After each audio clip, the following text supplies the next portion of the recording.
Hi everyone, did you guys know that you can actually make your Samsung phone faster? Well, here's how you can do it. So first of all, get to the developer mode, for which get to these settings, and from here scroll all the way down until you see about phone, tap on it, and from here scroll down until you see software information.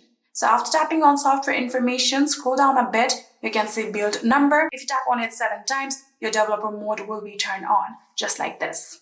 Here you can see my developer mode has already been enabled. And after enabling it, you can go back and get to the main settings. And from here, tap on the search bar right here and start typing developer option. Here you can see the developer option right here, tap on it. And from here, you can now scroll down until you see the animation option. So if you have to scroll down a bit, and here you can see the animation option. Here you can get 3 different options: window animation scale, transition animation scale, and animator duration scale. So if you tap on any of these just like this, you'll get these options. You'll have to set it at animation scale 0.5x just like this, and this one too on 0.5 just like this.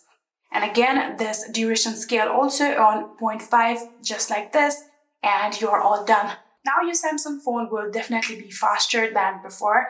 And now here you can see your phone is moving much faster than before. And yeah, that is it. I hope this video was helpful to you guys. If it was, please do not forget to hit that subscribe button and like our video. Thank you so much for watching. See you in the next.